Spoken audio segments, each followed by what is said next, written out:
WJLA 24/7 News. On your side at 2 starts now. It's been a seller's market when it comes to housing, but that has shifted in a big way with buyers now holding most of the cards. Joining us now is Burr with TTR Sotheby's International Realty. Corey, thanks so much for joining us. Good afternoon. All right, I know it's ever changing, but right now, what do you see in the market and what are the factors you believe have caused the changes? Well, I think there's great relief that the shutdown is over, and I think we're going to have a little bit of a relief rally as a lot of buyers who had been standing on the sidelines during this tumultuous 45-day period are entering the market again in all price ranges. And I think that even though there were parts of this year that were very difficult with DOGE and with the tariff policy going back to the springtime, we're seeing more strength in the fall market, and I think that's going to continue into the holidays and into next year.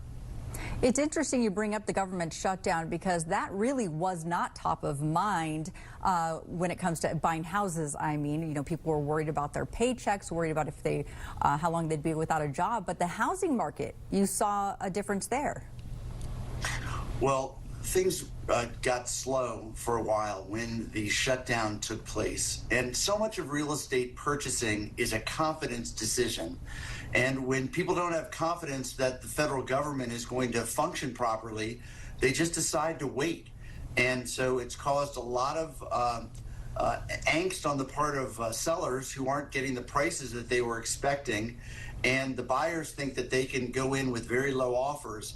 What's going to happen, though, is those buyers who are waiting are going to end up seeing a lot of activity very quickly in houses that had been on the market with some perhaps price reductions. They're going to start going under contract, and then a lot of buyers are going to start jumping back into the market. Okay, so maybe some buyers have pulled out and waited for a little bit of a shift, which sounds like it's happening now. Yes, I think so. We really want interest rates to continue to go down. We're right around 6% right now, which is the lowest in the last year. So a lot of the conditions are very conducive for buyers right now. The inventory in Washington itself is at a 5-year high. The days on the market is 47 in DC proper, and that's the highest in the last 5 years as well. So it's a much different purchasing process for buyers right now. And those who have the confidence in the future and who have a sense that they've got confidence that they're going to stay in the area for the next 3 to 5 years, this is really the most ideal time to buy since the beginning of the pandemic. So we're talking about confidence in a lot of things here. One thing that I've heard from many homeowners is that they don't want to sell because they themselves have low interest mortgages, which they got probably during the pandemic. The Trump administration is now considering something called a portable mortgage, which would allow a homeowner to transfer their current rate to a new purchase. Can you explain that a little bit?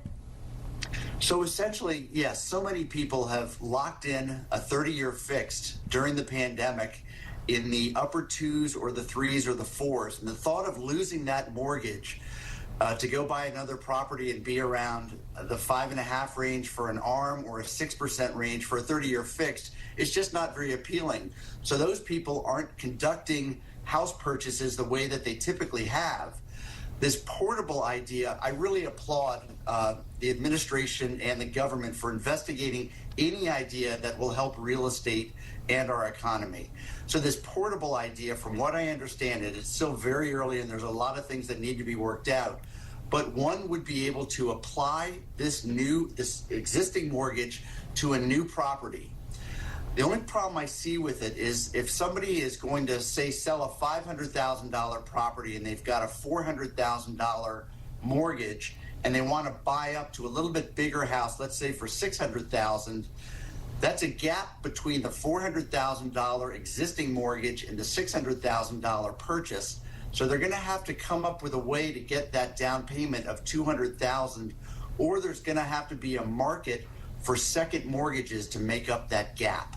Interesting. So they'd have to come with cash in hand or that second mortgage to make up that difference. That's the way that I am initially seeing it right now. But again, the current environment is very difficult for first-time buyers, and local and state governments have gotten their foot in the door of real estate transactions for decades, and they've made the cost for transacting real estate extremely expensive. Really, they should back off, and they should lower transfer and recordation charges. They should provide tax abatement for a year or two for first-time buyers. And then I think we'll get this home ownership rate, which is sadly only in the mid-60s for our country. It should be much higher than that because people would really like to own property rather than rent. But if these governments stay very tough in their policies, we run the risk that we're going to become a country of renters with investors owning all these properties. And I don't think that that's what our country wants. This week on 7 News, we had 2 reporters. We had our Brad Bell and our Nick Bannock look into the housing market when it comes to Virginia, D.C., and Maryland. And some shocking news is that first-time home owners, that average age is going up. So we're talking about 40, 50 years old. Is that surprising? Well, it's terribly disappointing. It's not surprising. Our region has become so expensive. And as I just mentioned, these transaction costs to get your foot in the door for a first-time buyer are so expensive. Even with a myriad of programs for first-time buyers, it doesn't have enough of an enticement for people to get on the first rung of the real estate ladder. Once people experience the joy and the great lifestyle of owning their own property, they typically stay with owning real estate the rest of their lives.